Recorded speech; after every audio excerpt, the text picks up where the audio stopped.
오늘 함께 나눌 말씀은 스바냐 3장 17절입니다. 스바냐 3장 17절. 한 절이니까 같이 큰 목소리로 같이 읽겠습니다. 너희 하나님 여호와가 너의 가운데 계시니 그는 구원을 베푸실 전능자시라. 그가 너로 인하여 기쁨을 이기지 못하여 하시며 너를 잠잠히 사랑하시며 너로 인하여 즐거이 부르며 기뻐하시리라 하리라. 아멘. 오늘은 말씀을 제가 전해드리겠습니다. 말씀 제목은 오늘 읽은 스바냐 말씀대로 구원을 베푸실 전능자라는 제목으로 말씀을 나누려고 합니다. 여러분, 요즘 계속 팬데믹이 이어지고 있죠. 지금 모든 것이 정상 여력도 아니고 많은 분들이 이게 언제 끝날까 걱정을 하는, 고민을 합니다. 저도 며칠 전에 교단 감독님이 이렇게 교회로 보내는 편지를 읽어보니까 감독님조차도 이 상황이 언제 끝날지 모르고 병으로 자기 주변에 나이가 93인 분인데 극복해서 나으셨어요. 그런데 20대 되는 청년은 걸려서 죽었어요. 이게 나이를 가리지 않아요. 젊다고 이길 수 있는 게 아니고 이게 알 수 없는 아주 힘든 가운데 있고, 더군다나 그로 인해서 경제적으로 모든 비즈니스가 힘들고 또 직장도 잃고 여러 가지로 언제 끝날지 모르는 터널을 지나고 있다. 광야와 같다. 그러시면서 감독님께서 그럼에도 불구하고 하나님은 우리의 구원자시다라는 메시지를 부전식으로 읽었습니다. 오늘 나눈 말씀도 하나님만이 우리의 구원자시다라는 말씀을 한번 나누려고 해요. 오늘은 특별히 스바냐를 통해서 함께 나누려고 합니다. 여러분 아시겠지만 스바냐 선지자는 요시야 왕 때 선지자예요. 그리고 에레미야와 한 20년 정도 차이 나는 동시대 선지자예요. 스바냐는 쉽습니다. 딱 3장이에요. 여러분 오늘 집에 들어가셔서 읽으면 단숨에 읽을 수 있습니다. 이 스바냐 선지자가 하나님의 말씀을 대언합니다. 말씀을 대언하는데 아주 심플해요. 앞으로 너희에게 큰 환난 날이 올 거야. 아주 힘들 거야. 그리고 심판의 날이 될 거야. 하나님을 찾고 믿는 자는 구원을 받고 아닌 자들에게는 엄청난 재난의 날이 될 거야. 그러니까 빨리 회개하고 돌아와. 그 얘기예요. 간단해요, 메시지가. 이 예언 이후에 이스라엘이 망하고 포로로 잡혀가고 돌아오고 하는 모든 일들이 일어납니다. 그리고 긴 세월, 몇백 년이 지나서 예수님께서 다시 오시는 순간까지 이어져요. 그 이야기를 스바냐 선지자는 얘기하고 있습니다. 오늘 본문에서 읽은 대로 너희 하나님 여호와가 너희 가운데 계시니 그는 구원을 베푸실 전능자라고 선포합니다. 구원을 베푸실 전능자. 우리가 의지할 분은 하나님밖에 없다고 아주 심플하고 명료하게 얘기합니다. 여러분, 사람이 살아가는데 가장 중요한 것이 뭘까요? 여러분, 팬데믹, 이 사태를 맞으면서 뭘 걱정하시나요? 뭘 생각하나요? 똑같은 상황을 당하면서 사람들 머릿속에는 여러 가지 생각을 해요. 정치에 관심 있는 사람들은 이건 중국의 조작된 어떤 계획에 의한 정치적인 음모야. 거기에 관심을 갖고 세계 정세가 어떻게 될지 이런 걸 생각을 해요. 그렇죠? 비즈니스에 밝은 사람들은 이 기회가 세상을 바꿔놓을 거야. 가게에서 물건이 안 팔리고 인터넷으로 파니까 빨리 그쪽으로 힘을 써야 되겠어. 그래서 비즈니스에 이 기회를 접목하려고 생각도 합니다. 어떤 사람들은 직업이 없고 일이 끊어지는 관계로 낙담하고 정말 세상 살기 힘들구나 하고 힘들어할 수도 있어요. 어떤 사람들은 이 팬데믹 현상을 의학적인 관점에서 바라봐요. 집단 면역이 더 좋은지 우리같이 역학적인 조사를 통해서 방역하는 게 좋은지 이런 걸 관심을 갖습니다. 이렇듯이 사람이 하나의 사태를 대해서 대응하는 방법은요, 그 사람 마음속에, 마음의 눈이 어디에 열려있는가에 따라서 다 틀려요. 오늘은 이 팬데믹이라는 이 사태를 하나님의 시각으로 바라보기를 요청합니다. 여러분, 살기 위해 먹습니까? 먹기 위해 삽니까? 먹기 위해 사는 사람은 저희 집에 있어요. 먹는 거 되게 좋아해서. 아닐 수도 있지만 전 그렇게 보여요. 제 룸메이트가 그렇고요.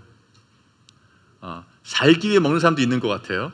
살기 위해 먹는 사람들은 먹는 게 관심이 없어요. 그냥 배만 안 고프면 그냥 넘어가 막 때우고, 그죠? 그러면 제가 이런 질문 할게요. 여러분은 교회 나오면 복 받으니까 나오세요? 복 받으려고 교회 나오세요? 하나님을 만나면 잘 될 것 같으니까 나오세요? 잘 되려고 하나님을 만나려고 그러세요? 똑같은 말 같은데 좀 틀려요, 그죠? 이 질문을 좀 틀리게 할게요. 교회에 이득이 있으면 나오십니까? 예배 나오세요? 이득이 없으면 교회 안 나오십니까? 이렇게 질문할 수가 있는 거예요. 똑같은 일을 가지고 어디에 관점을 두냐에 따라서 우리가 똑같은, 모습은 똑같은데 그 사람의 추구하는 것은 전혀 틀릴 수가 있어요. 요즘은 어떻게 보면 이 팬데믹을 통해서 우리가 교회에 왜 나오는지, 예배를 왜 드리는지, 하나님을 왜 섬기는지에 대해서 우리 내면적으로 심각하게 고민을 해봐야 될 때라고 생각합니다. 어떻게 보면 성경에 나오는 알곡과 쭉정이를 가르는 심판은 아니에요. 그것은 예수님 오실 때 종말이 오기 때문에 그 전까지는 유예기간이지만 하나님께서 정말 네 마음이 어떠니, 네가 정말 날 사랑하니라고 물어보시는 과정 같아요. 그럼 이렇게 대답할 수 있습니다. 아니, 쉽게 하나님 저한테 그냥 오셔가지고 기도할 때, 야, 너 나 사랑하니? 편하게 말씀하시면 되지 굳이 이렇게 힘든 과정을 거쳐야 됩니까? 라고 반문이 가요. 똑같은 질문을 옛날 이스라엘 사람들도 했던 것 같아요. 스바냐 선지자는 이렇게 말합니다. 스바냐 1장에 하나님께서 이스라엘한테 이렇게 야단을 치세요.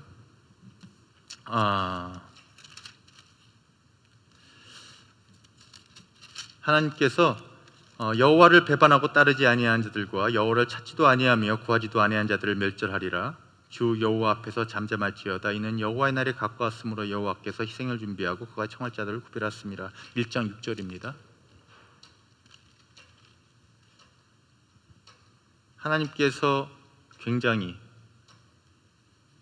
화를 내시고 분노하시면서 심지어 이 세상의 모든 짐승, 스바냐 1장 2절 3절 읽을게요. 내가 사람과 짐승을 진멸하고 공중의 새와 바다의 고기와 거치게 하는 것과 악인들을 아울러 진멸할 것이라. 내가 사람을 땅 위에서 멸절하리라. 나 여호와의 말이니라. 내가 사람과 짐승을 진멸하고 공중의 새와 바다의 고기와 거치게 하는 것과 악인들을 아울러 진멸할 것이라. 내가 사람을 땅 위에서 멸절하리라. 나 여호와의 말이니라. 여러분, 이 구절을 읽으면 팬데믹이 쉬울까요? 이 말씀이 더 힘들까요? 비교가 안 되죠? 팬데믹은 병 때문에 우리가 조금 위축되고 위협고 물론 희생당하시는 분들이 있지만 그냥 숨어서 지낼 만한 것 같은데, 여기같이 짐승들 다 없애고 새도 없애시고 모든 사람들 다 없애신다고 말씀하세요. 하나님의 진노가 극에 달했을 때 하나님은 이런 말씀을 하시거든요. 이 구절을 읽으면 지금 우리가 읽은 스가랴 3장 17절하고 너무 틀려요. 하나님께서 사랑하는 자들을 굉장히 사랑하시고 너희 때문에 내가 기뻐하고 하시는 말씀을 하셨는데 스가랴 1장에서 다 없앤단 말씀도 하세요. 하나님이 왜 그러실까? 왜 그러실까? 여러분, 대면 예배 편하게 드리고 예배 오면은 예배 끝나고 또 친교실에서 식사도 대접하고 아주 편하고 쾌적한 분위기가 되면 여러분이 하나님을 더 잘 따를까요? 아니면 옛날 초대교회처럼 로마의 핍박을 받고 하나님을 믿으면 잡혀가서 죽을 상황이 됐을 때 하나님을 더 잘 믿을까요? 어느 상황이 예수님을 더 잘 믿고 하나님을 잘 믿는다는 것, 중요한 것은요, 상황이 중요하지가 않아요. 하나님을 정말 사랑하는 자는 편할 때도 하나님을 사랑하고요, 힘들어도 사랑합니다. 그런데 하나님을 진정 찾지 않는 자들은 편할 때는 하나님을 찾는 것 같이 보일 수가 있어요. 편하니까. 근데 정말 어려워지면 하나님 믿는 것을 포기하기 시작합니다.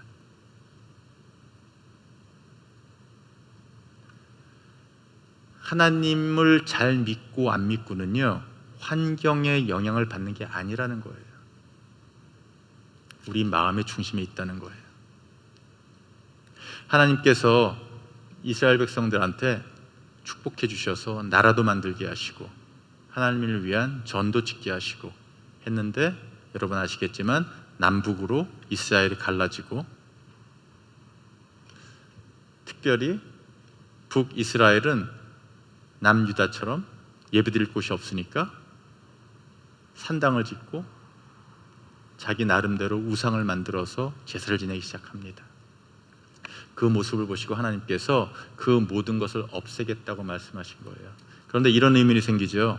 왜 그러면 사람만 벌을 하시지 왜 공중의 새들, 동물들은 무슨 죄가 있다고 요즘은 막 자연 보호도 하고, 그죠? 동물도 보호하는데 왜 그러실까? 하나님께서 아름답게 창조하신 것을 왜 굳이 깨려고 그러실까? 그 생각이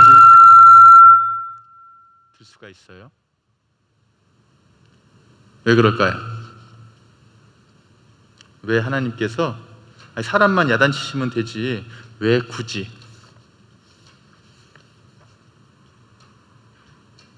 모든 것들을 없애려고 그러실까요? 자, 2장 스바냐 1장 2절에 짐승과 공중의 새와 바다의 고기와 거치게 하는 것과 악인들을 없앤다고 하셨거든요.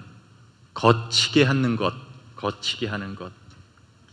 그 말이요, NIV 영어 성경에 따지면은 아이돌이라고 되어 있어요. 우상이라고 되어 있어요. 우상들. 즉 당시에 하나님 외에 하나님같이 보이는 소, 뱀, 자기 나름대로 마음에 가지고 있는 우상을 만들어서 하나님이라고 섬겼거든요. 이 얘기는 뭐냐 하면 하나님께서 창조하신 모든 존재를 없앤다는 뜻이 아니고요, 우리 마음이 하나님께로 향하지 않는 모든 존재를 심지어 내가 창조한 것일지라도 없애신단 말씀이에요. 이 얘기는 뭐냐 하면 우리가 편하게 예배드리는 모든 환경, 팬데믹 이전에 우리가 자유롭게 수련해가고 자유롭게 수요일날 기도해야 하고 자유롭게 하는 모든 것들, 우리를 풍족하게 하는 모든 것들이 하나님을 제대로 보는 것에 걸림이 된다면 내가 그것조차 없게 하겠단 말씀이세요. 왜 하나님께서 우리한테 이렇게 힘든 시간을 주실까? 제대로 예배도 못 드리게 하실까? 우리는 하나님을 사랑하는데. 이 말씀에서 우리 힌트를 가질 수 있어요. 하나님께서 우리한테 복으로 주신 것이라도 그것이 우리를 하나님을 만나고 바라보는 것을 막는 것이 된다면 과감하게 하나님께서는 없애겠다고 그러시는 거예요. 많은 사람들이 그렇게 얘기합니다. 하나님께서 살아계신다면 왜 이렇게 힘들게 하실까? 믿는 사람들에게 힘들게 하실까? 이때 우리가 한번 우리를 돌아봐야 돼요. 하나님께서 심지어 내가 맞는 것조차 없앨 정도로 너희가 나를 바라보지 않는 것에 대해서 내가 화가 나는데 한번 너희를 돌아봐라라고 말씀하시는 거예요.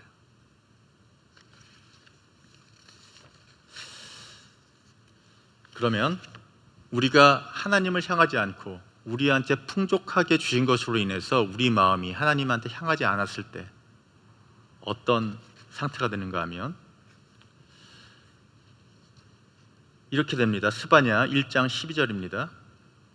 그때 내가 예루살렘에서 찌꺼기같이 가라앉아서 마음속에 스스로 이르기를 여호와께서는 복도 내리지 아니하시며 화도 내리지 아니하시리니 하는 자들을 등불로 두루 찾아 벌하리니. 자, 하나님을 바라보지 않기 시작하면요, 이런 마음이 생깁니다. 하나님 별로 하시는 게 없어. 내가 어떻게 살아도 하나님은 나를 안 건드리셔. 그냥 내가 이렇게 살아도 저렇게 살아도 살아보니까 하나님은 별로 관여를 안 하셔. 벌도 안 주시고 상도 안 주셔. 이 말씀을 읽으면서 요즘 많은 사람들의 삶의 모습을 보는 것 같아요. 쉬운 얘기로 창조론이 아니라 진화론을 믿고, 그죠? 일단 세상이 만들어진 것부터 하나님이 없다고 설정을 하잖아요, 그죠? 내가 열심히 하면 잘 되는 거지 하나님의 무슨 개입이 있어? 이 우주는 하나님이 만들어 놓으시고 그냥 돌아가는 거야, 법칙처럼. 개입 안 하셔. 그 생각 자체가 벌써 몇천 년 전에 하나님께서 이미 말씀하신 거예요. 나를 바라보지 않는 자들의 마음은 내가 없다고 말하더라. 나는 너네들한테 관여를 안 한다고 말하더라. 이렇게 말씀하세요. 하나님께서 자신을 벗어난 자들을 또 이렇게 말씀하십니다. 3장 2절입니다. 스바냐, 그가 명령을 듣지 아니하며 교훈을 받지 아니하며 여호와를 의뢰하지 아니하며 자기 하나님께 가까이 나가지 아니하였도다. 하나님은 안 계셔. 상도 안 주시고 벌도 안 주셔. 그러니까 당연히 하나님을 찾는 모습도 없고 하나님께 일에 대한 기대도 없고 하나님을 찾고자 하는 노력도 보이지 않는다는 거예요. 단순히 바울이 얘기했던 죄의 증상들, 살인, 악덕 이런 것이 아니라 하나님을 찾지 않는 그 마음 상태, 그 상태가 하나님께서 자신이 창조한 모든 창조물을 멸절시키더라도 정말 참을 수 없다라고 말씀하시는 그 부분이에요. 스바냐 1, 2, 3장을 통해서 하나님께서 너무나 편하고 깨끗하게 말씀해 주십니다. 아마 하나님께서 이 팬데믹을 통해서 우리한테 그런 마음을 주시는 것 같아요. 너희가 편할 때만 교회 나왔니? 편할 때만 예배 찾았니? 그래, 인터넷으로 예배 드릴 수 있어. 그런데 그 모습이 중요한 게 아니고 네 마음속에 정말 나를 찾는 마음이 있니? 라고 질문하십니다. 하나님의 눈을 통해서 이 상황을 보면은요, 중국과 미국에 관한 어떤 정치적인 것, 역학적인 문제, 경제적인 문제 이런 거 다 중요하지가 않아요. 이 상황을 통해서 우리가 어떻게 빨리 회복해서 경제가 나아지고 내가 잘 살고 이제 직장 찾아야지, 이것도 하나님한테는 중요하지 않습니다. 그것은요, 하나님께서 복 주시면요 바로 채워져요. 마치 바이원 게런 뿌리처럼 하나를 제대로 잡으면 따라오는 것처럼 우리가 정말 붙잡아야 될 것은요, 지금 스바냐가 얘기하는 것처럼 너희가 정말 하나님을 바라보느냐 찾느냐, 그거예요.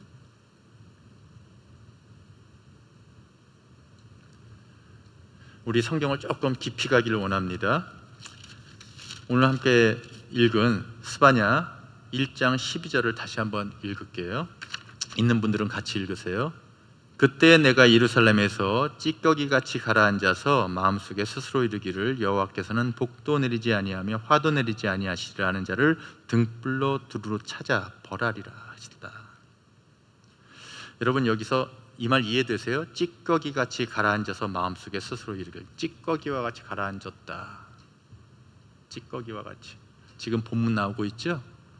자, 그럼 살짝 우리 영어 본문을 봅시다. Who are like wine left on its dregs. 조금 크리해졌죠. 찌꺼기와 같이 낳는다는 게 뭐냐면 마치 그 사람의 모습이 포도주 같아. 어떤 포도주야? 찌꺼기가 가라앉은 포도주 같아 라고 말씀하시는 거예요. 이 말씀을 조금 더 알기 위해서 우리 예레미야를 봅시다. 아까 예레미야하고 스바냐는 거의 동시대 사람이라고 얘기했죠. 예레미야 48장 11절을 봅시다. 성경 있는 사람은 찾아보시고. 위에 나왔나요? 네. 모압은 젊은 시절부터 평안하고 포로가 되지 아니하였으므로 마치 술이 그 찢기 위에 있고 그 그릇에서 저그릇으로 옮기지 않음 같아서 그 맛이 남아있고 냄새가 변하지 아니하였도다. 내가 22, 23 계속 읽을게요. 그러므로 여호와께서 말씀하시느니라. 날이 이르니 내가 술을 담겨 남은 사람을 보낼 것이라. 그들이 기울여서 그 그릇을 비게 하고 그 병들을 부수리니 이스라엘 집이 베델을 의뢰함으로 수치를 당할 것 같이 모압이 그못으로 말미암아 수치를 당하리라. 예레미야 선지자는 이스라엘뿐만이 아니라 하나님을 따르지 않은 다른 족속들, 모압 족속까지 하나님께서 이렇게 벌하실 거라고 예언하는 장면이거든요. 여러분, 모압은 알겠지만 아브라함의 조카 롯이 자기 딸들과 안 좋은 관계로 생긴 첫 아들의 종족이에요. 그리고 계속 하나님께 대항을 했죠. 그 종족마저도 하나님께서 벌하신다 그러시면서 이 말씀을 선포했어요. 자, 다시 11장 다시 읽을게요. 젊은 시절부터 평안하고 포로되지 아니하였으며. 자, 뭐하고 비교되냐면요, 이스라엘은요 포로도 됐고요, 전쟁도 치렀고요, 힘들었어요. 근데 모압은요 반대로 하나님을 따르지 않았는데 나라가 평온했어요. 전쟁도 없었고요, 어디 붙잡혀가지도 않고요, 잘 먹고 잘 살았어요. 즉 모압 남자들은 귀족티가 줄줄 나는데 예루살렘 남자들은 막 천티가 막 나는 거야. 고생한 티가 나는 거예요. 그러면서 어떤 비유를 하시냐 하면, 마치 술이 그 찢기 위에 있고, 아까 스바냐 1장 12절 읽었던 거랑 똑같죠, 그죠? 와인이 있는데 찢기 위에 앉아 있다. 이 내용을 모르면 우리가 이렇게 생각해요. 뭐야, 뭐 술 먹다 앉아 있다는 얘기야, 막 잘못 이해할 수 있어요. 그리고 이렇게 생각할 수 있어요. 와인은, 아니 그릇에 그저 담겨 있으면 와인은 옥통에 돼 가지고 오래되면은 그윽한 맛 나고 막 뭐 100년 산 건 비싸고 막 그러잖아요, 그죠? 맛이 나는데 성경에서, 아니 그러면 그렇게 맛이 변하지 않고 냄새가 변하지 않는 술이 나쁜 거야? 우리가 알고 있는 와인 상식하고는 틀린 것 같아요, 그죠? 저도 술은 잘 안 먹으니까 모르는데 성경을 이해하려고 그러보니까 술을 알아야 되겠어요, 그죠? 물론 우리가 알듯이 술은 오래 놔두면 좋은 술이 돼요.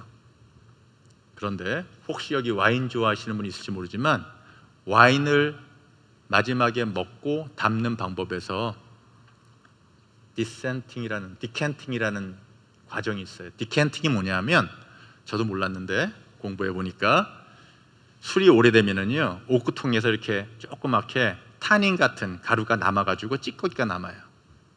근데 그걸 그냥 마시면 씁쓸해. 그래서 그걸 걸러야 되거든요. 그래서 그 와인의 그 건덕지를 없애기 위해서 싹 따라내요. 그러니까 그 건더기가 있는 만큼만 싹 포도를 따라내요. 그 과정이 돼야지 아주 깨끗한 와인을 먹을 수 있어요. 그게 안 돼 있으면 와인이 오래돼도 잘 맛이 안 나요. 이 디캔팅, 와인을 거르는 일, 그걸 하지 않는 와인이란 뜻이에요. 그리고 이 디캔팅을 하는 이유가 또 뭐가 있냐면, 와인이 오래돼서 좋은데 그냥 먹으면 향이 확 안 날 거 아니에요, 그죠? 향이 난다는 건 공기와 섞인다는 거예요, 그죠? 따르는 과정에서 에어테이팅 공기와 섞이게 하는, 산소와 섞이게 하는 과정을 거치기 위해서는 이 따르는 과정에서 따르는 것을 길게 슉슉슉 많이 돌게끔 만든대요. 그래서 공기하고 많이 섞이면서 향이 풍부해지고 맛도 부드러워진대요. 자, 이 와인 먹는 법을 알아야지 이 성경 구절을 이해할 수가 있어요. 자, 그럼 그 관점에서 봅시다. 모압은 젊은 시절부터 평안하고 포로가 되지 아니하였으므로 마치 술이 그 찢기 위에 있고 이 그릇에서 저 그릇으로 옮기지 않았다. 즉 디캔팅을 안 한 술이란 얘기예요. 그럼 생각해 보세요. 고생하지 않은 나라의 민족들은 술을 제대로 따라서 맛을 내게 하는 과정을 거치지 않았다라고 선포하시는 거예요. 모압이 축복받고 잘 돼서 사고 없고 편하고 유복하게 사는 게 아니고요, 정말 좋은 포도주가 되기 위해서 좋은 맛을 내기 위한 과정을 거치지 않았기 때문에 편안한 거야 라고 말씀하신단 말이에요. 그렇기 때문에 이제는 내가 참다 네가 움직이지 않고 좋은 포도주의 맛을 안 낸다면 내가 포도 따르는 자를 보내서 너를 따르고 그 병을 깰 거야 라고 말씀하시는 거예요. 이 구절을 읽으면 지금 팬데믹을 맞고 우리가 힘들어하는 이 과정이 결코 저주만이 아니라는 생각을 하셔야 돼요. 하나님이 나를 포도잔에 따르시는구나, 지금 이럭저럭 따르시는구나. 왜? 포도주 아래 깔려있는 찌꺼기를 없애기 위해서, 더 순수한 포도주를 만들기 위해서. 그 찌꺼기는요 불순물인데요, 그걸 먹으면 목에도 걸리고 입도 안 좋겠죠, 그죠? 마시면서. 그리고 에어레이팅이라고 산소를 공급해가지고 산소를 공급하면 떫은 맛이 없어져요. 타닌이 희석되면서 이 마시면 이렇게 과일 잘 익지 않으면 이렇게 떫잖아요, 그죠? 그 맛을 없애줍니다. 마치 하나님께서 가장 좋은 포도주에 비유해서 우리의 영적 상태를 가르쳐 주시는 것, 그게 바로 지금 우리가 읽은 스가랴와 예레미야에서 하나님께서 말씀해 주시는 부분이에요. 자, 여러분 힘들고 어렵고 나한테 왜 이렇게 일이 잘 안 풀리고 왜 나를 괴롭히시지? 라고 생각하셨을 때 내가 이스라엘인지 모압인지 한번 생각해 보시면 돼요. 모압은요, 하나님께서 안 건드리셨어요. 안 건드리셨어요. 하지만 궁극에 하나님을 거부한 모든 존재들은 하나님께서 심판을 하십니다. 언젠가는. 오래 참으시지만. 하지만 젊은 사랑하는, 정말 사랑하는 자녀들은요, 오래 안 놔두세요. 바로바로 야단치세요. 바로바로. 오늘 스가랴 말씀을 통해서 저는 그런 생각을 해봤어요. 하나님께서 우리한테 이 팬데믹을 주신 이유는 정말 네가 잔잔한 포도주병에서 한 번도 움직이지 않고 그대로 있다고, 네 스스로 오래된 포도주라고 자랑하고 네 스스로 맛이 좋은 포도주야 라고 살지 않느냐라고 도전하시는 거예요. 이제는 때가 됐으니 내가 네 스스로 깨끗하게 변하지 않으면 내가 흔들어서 깨끗하게 만들 거야 라고 말씀하시는 거예요.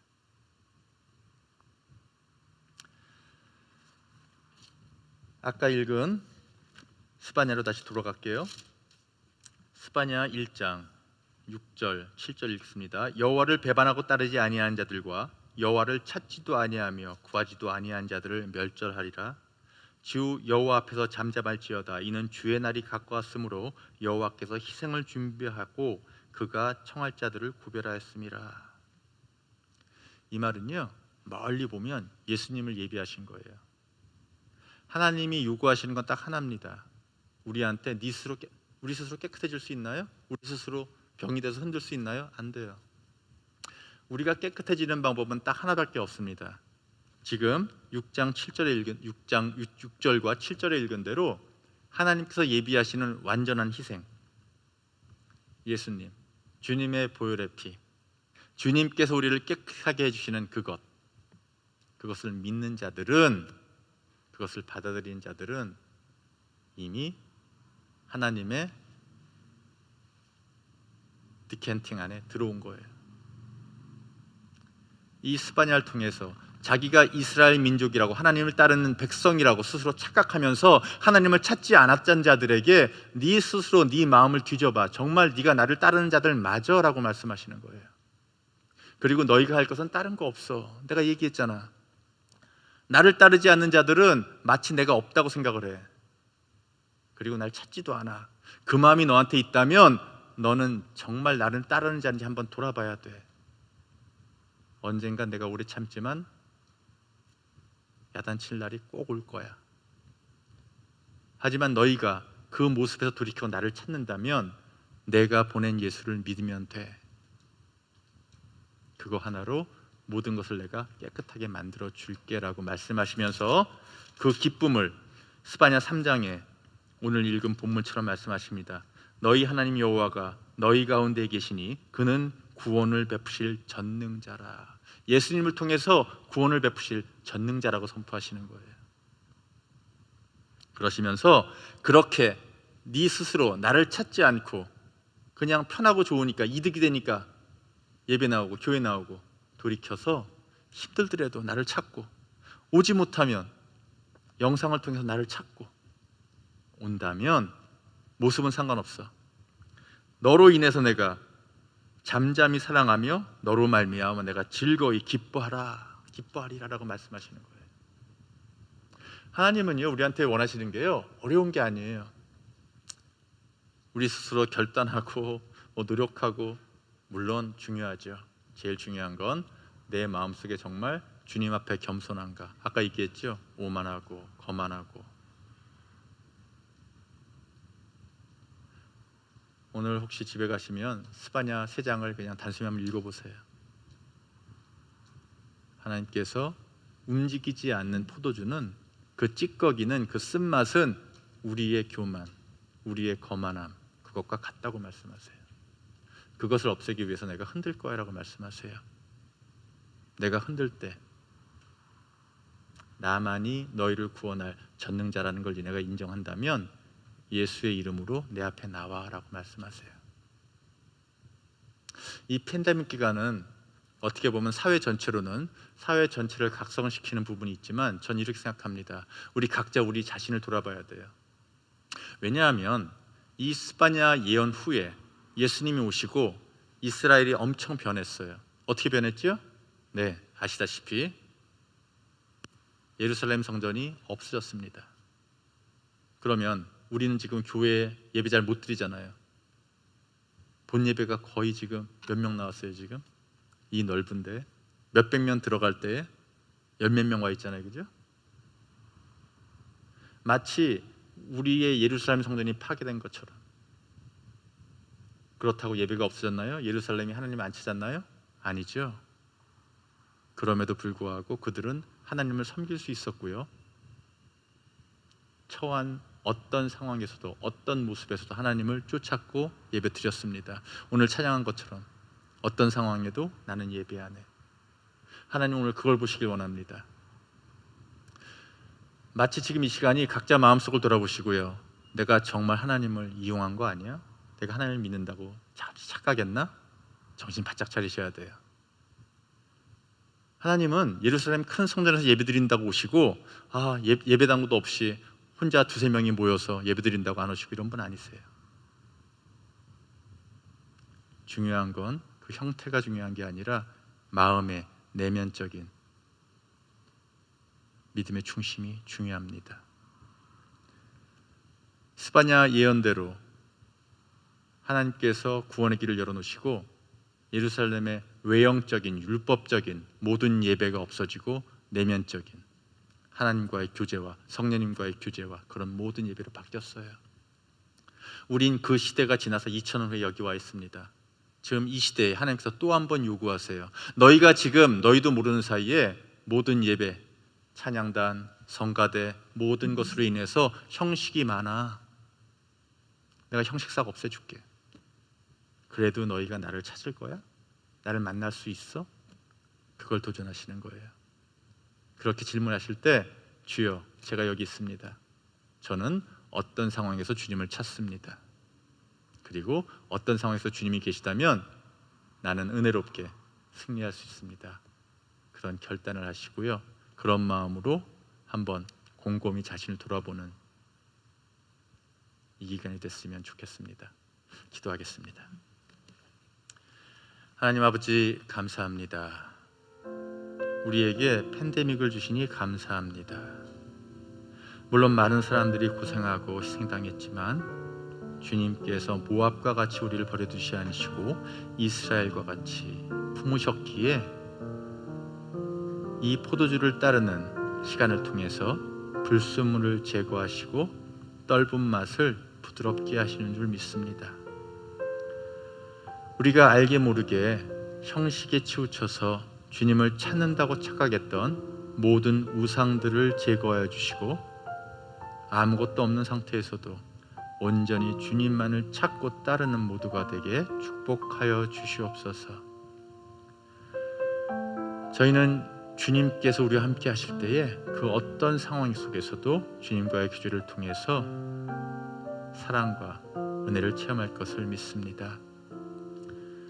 우리 지금 이 예배를 드리는 모든 사람들, 또 인터넷을 통해서 함께하는 모든 친구들, 그리고 함께하지 못한 모든 청년부원들 주님 축복하여 주시옵소서. 우리에게 주님을 향한 마음을 주게 해주셔서 주님은 계시지 않는다, 우리와 무관하다고 하는 그릇된 마음 회개케 하시고 주님을 찾고 온전히 부르는 모두가 되게 축복하여 주시옵소서. 예수 그리스도 이름으로 감사하며 기도드립니다.